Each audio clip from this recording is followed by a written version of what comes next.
Hello student, good morning. I am Anil Kumar, PGT Biology, doctor C V Shukla memorial inter college Maskanwa Gonda.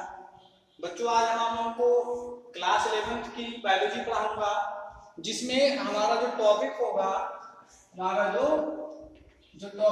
वो होगा reproduction.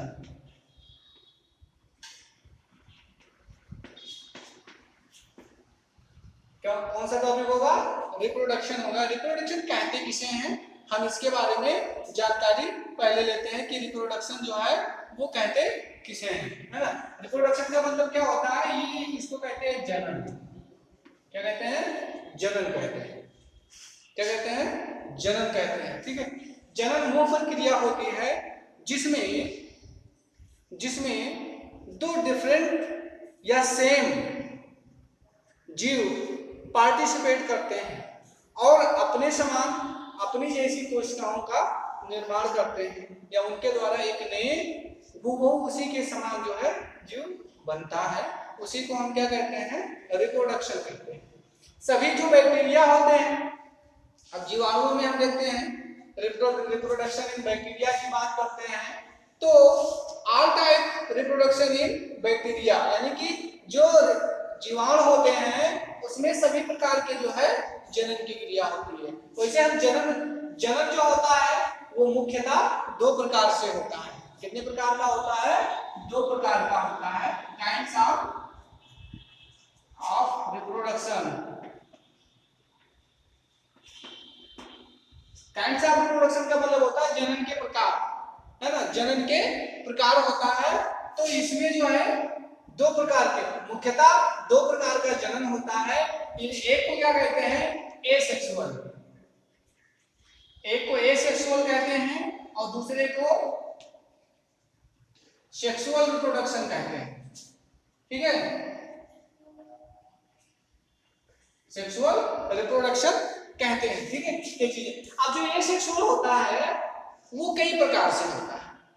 इसके अंतर्गत क्या आता है? एसेक्सुअल जो होता है, एसेक्सुअल में वेजिटेटिव भी होता है। क्या होता है? वेजिटेटिव होता है, जिसे हम कायिक जनन कहते हैं। ये भी इसमें होता है। तो वेजिटेटिव रिप्रोडक्शन जो होता है वो पादपों में, वो किसमें? पादपों में ज्यादातर पाया जाता है, जो इसमें होता है, जिसमें कोनिडिया के द्वारा, बाइनरी फिजन के द्वारा, जूस्पोर्स के द्वारा, है ना, जो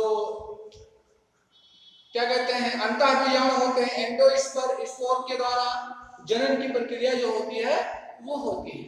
इसके अलावा जो ये जो है वो दो प्रकार से होता है। एक को क्या कहते हैं?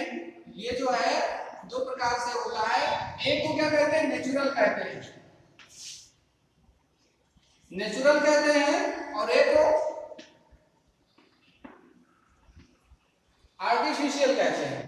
अब नेचुरल में हम देखते हैं वो तो पौधों की बात होती है, और नेचुरल तो सबकी बात होती है, लेकिन आर्टिफिशियल की अगर हम बात करें तो ये भी लगभग सभी में किया जा सकता है। लेकिन क्या होता है, जो आर्टिफिशियल तरीके से जन्म होता है, इसमें ये एक मेथड होता है जिसमें पादपों में क्या करते हैं, पादपों का कलम लगा करके ऐसा किया जाता है ना। तो इसमें जो जीवाणु है उसमें सभी प्रकार के जन्म होते हैं। एसेक्सुअल भी होता है और सेक्सुअल भी होता है ना। सेक्सुअल और एसेक्सुअल होता है। तो हम देखते हैं कि all type reproduction in bacteria, sexual reproduction in bacteria by conjugation, जो संयुग्मन की क्रिया होती है, जो संयुग्मन की क्रिया होती है, वह प्रक्रिया बैक्टीरिया में, जीवाणुओं में क्या कहलाती है? सेक्सुअल रिप्रोडक्शन कहलाती है। क्या कहलाती है? सेक्सुअल रिप्रोडक्शन, है ना। क्या होती है? Sexual reproduction, sexual reproduction in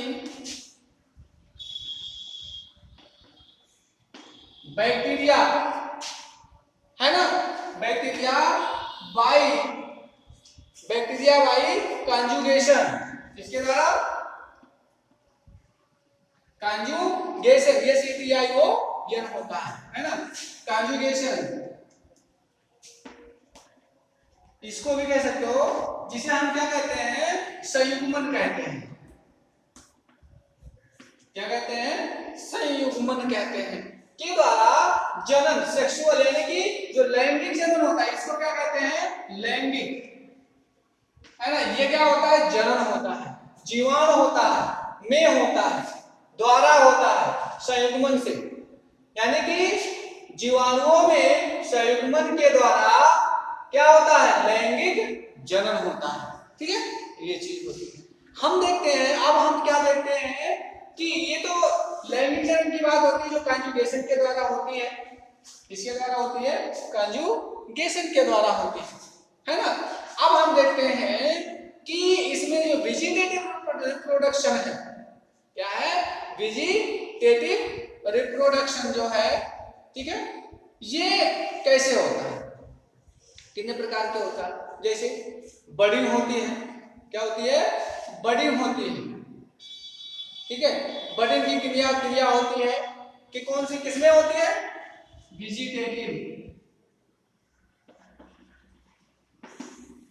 vegetative reproduction में कौन कौन सी क्रिया होती है, वेजिटेटिव रिप्रोडक्शन में बडिंग होती है, ठीक है।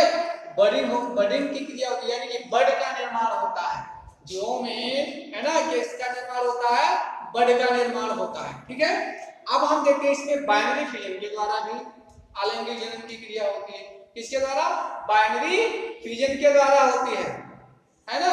तो ये क्या होता है, अलैंगिक जनन की कायिक रिप्रोडक्शन की बात हो रही है, यानी कि वेजिटेटिव रिप्रोडक्शन की बात होती है। जैसे क्या होता है, हम देखते हैं ईस्ट, इसमें ईस्ट की बात करते हैं। ईस्ट की एक कोशिका होती है और इसमें क्या होता है, जब इसमें नई कोशिका का जन्म होना होता है तो इस ईस्ट की कोशिका में क्या होते हैं, एक इस तरह से एक नया सा उभार हो जाता है, जिससे इसके अंदर का इसका जो केंद्रक होता है इसमें भी ट्रांसफर हो जाता है, ठीक है। तो ये इसका केंद्रक इसमें भी ट्रांसफर होकर के एक नए कोशिका को जन्म देता है और जैसे ही ये कोशिका परिपक्व होती है, इसके जैसे होती है, ये यहाँ से क्या होता है, अलग हो जाता है, जिससे नई कोशिका का निर्माण हो जाता है, ठीक है। ये चीज, ये क्या वेजिटेटिव रिप्रोडक्शन की बात होती है। बाइनरी फिजन की बात करते हैं, इसके बाद बाइनरी विखंडन की बात करते हैं, ठीक है। उसमें क्या होता है, कोई कोशिका होती है और वो क्या होती है, बीच से टूट करके अलग हो जाती है, विभाजित हो जाती है और वो एक नई कोशिका का रूप ले लेती है, तो उसे हम क्या कहते हैं, बाइनरी फिजन की क्रिया कहते हैं, ठीक है। ये चीज हो गया। अब हम देखते हैं एसेक्सुअल रिप्रोडक्शन जो होता है, कौन सा, एसेक्सुअल, क्या होता है, सेक्सुअल रिप्रोडक्शन जो होता है ना, वो किसमें होता है, वो कैसे कैसे होता है, ठीक है। तो एसेक्सुअल रिप्रोडक्शन बाय एंडोस्पर्म, किसके द्वारा, एंडोस्पर्म के द्वारा होता है, अंतःबीजाणु के द्वारा होता है, ठीक है। जिसमें बैसिलस और क्लास्ट्रीडियम जीवाणु होते हैं, क्लास्ट्रीडियम और जो बैसिलस जीवाणु होते हैं उसमें अंतःबीजाणु के द्वारा क्या होता है, जनन की क्रिया होती है, अलैंगिक जनन की क्रिया होती है और कोनिडिया के द्वारा भी क्या होता है, एक नए उसका निर्माण होता है, ठीक है। अब हम देखते हैं कि अंतःबीजाणु में क्या होता है कि कुछ कोशिकाएं इस तरह से बनी होती है, ठीक है। कैसे बनी होती है उसको हम देखते हैं कि कुछ एक जीवाणु की जो है कोशिका है वो इस प्रकार से बनी हुई है, ठीक है। इसमें इसकी कई परतें होती हैं, ठीक है, इसमें जो है इसकी कई परतें हैं, ठीक है। इस तरह से इसमें जो है कई परतों का क्या होता है, निर्माण होता है और मध्य में एक क्या होता है, मध्य में इसके एक जो बैक्टीरियम प्लाज्मो क्या होता है ना, एक छोटी सी संरचना होती है, ठीक है, एक छोटी सी संरचना होती है जो इसमें पाई जाती है। ये इस तरह से लगातार क्या होते हैं, राउंड अप घूमते रहते हैं, है ना। यहाँ पर भी एक ऐसे संरचना बनी हुई होती है, ठीक है, इस तरह से, जिसका अलग अलग क्या होता है, महत्व होता है। ठीक है, इस तरह से ये बने होते हैं। ठीक, यहां पर भी कुछ संरचनाएं बनी होती हैं, इसके बीच बीच में भी कुछ चीजें होती हैं, और यहाँ पर भी ऐसे ये भरी हुई होती है। ठीक है, हम देखते हैं कि जो बैक्टीरिया है, जो जीवाणु है ना, वो क्या होता है, ये सबसे बाहरी भाग जो होता है, ये क्या होता है, बैक्टीरियल सेल वॉल होता है, यानी कि कोशिकावित होती है, जीवाणुवीय कोशिकावित होती है, जो इसको बाहर से कवर किए हुए रहती है, इसको ढके हुए रहती है।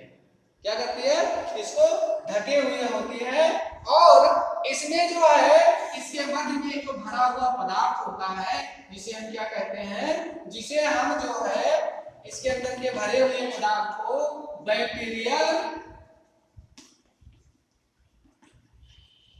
जिसे हम बैक्टीरियल क्या कहते हैं, बैक्टीरियल साइटोप्लाज्म के नाम से जानते हैं। ठीक है, क्या कहते हैं उसको, बैक्टीरियल साइटोप्लाज्म कहते हैं, बैक्टीरियल साइटोप्लाज्म होते हैं, यानी कि जो जीवाणु है उसकी कोशिका के अंतर्गत क्या पाया जाता है, कोशिका द्रव्य होता है। ठीक है, कोशिका द्रव्य इसमें पाया जाता है। हम देखते हैं कि इसके मध्य का जो ये भाग होता है, उसको क्या कहते हैं, उसको जानते क्या कहते हैं, उसको बैक्टीरियल प्लाज्मा मेम्ब्रेन कहते हैं। क्या कहते हैं, बैक्टीरियल प्लाज्मा मेम्ब्रेन। कौन सा होता है, जो बैक्टीरियल प्लाज्मा मेम्ब्रेन होता है, वो ये अंदर का भाग होता है, बैक्टीरियल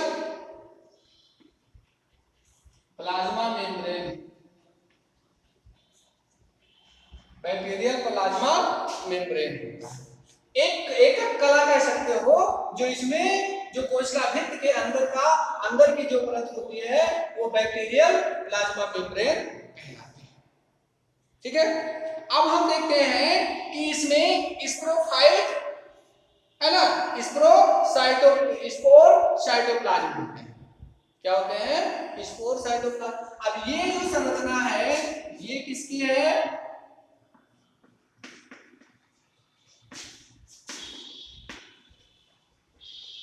स्पोर साइटोप्लाज्म।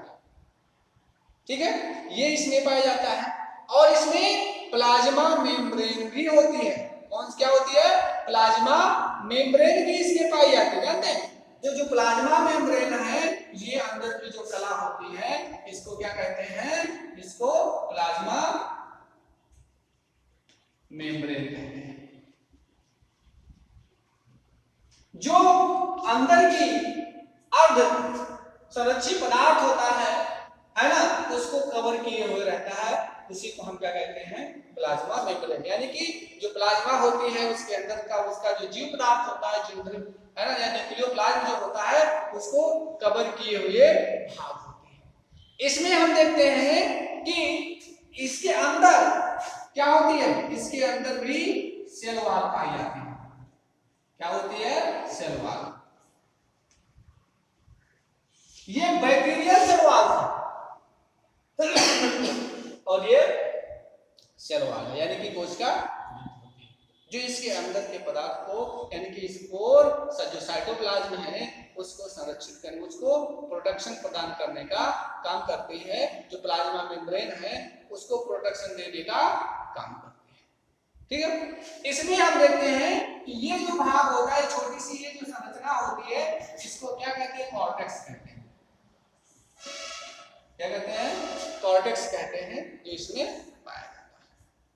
ठीक है, तो इस तरह से इसमें इसका जो ये भाग होता है, वो एंडोस्पर्म का होता है।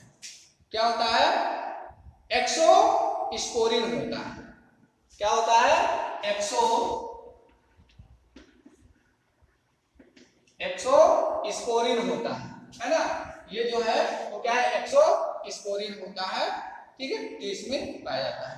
तो जो बैक्टीरिया, बेसिलस और क्लास्ट्रीडियम बैक्टीरिया होते हैं, वो इस तरह से बने होते हैं, है ना, इस प्रकार से इसके जैसे होते हैं, जिसमें एंडोस्पर्म के द्वारा यानी कि अंतः बीजाणु के द्वारा जनन की क्रिया होती है। ठीक है, ये हो गया। अब हम क्या देखते हैं कि इसमें कोनिडिया के द्वारा ही क्या होता है, जनन की क्रिया होती है। किसके द्वारा होती है? कोनिडिया के द्वारा जनन की जो प्रक्रिया होती है वो इसमें होती है।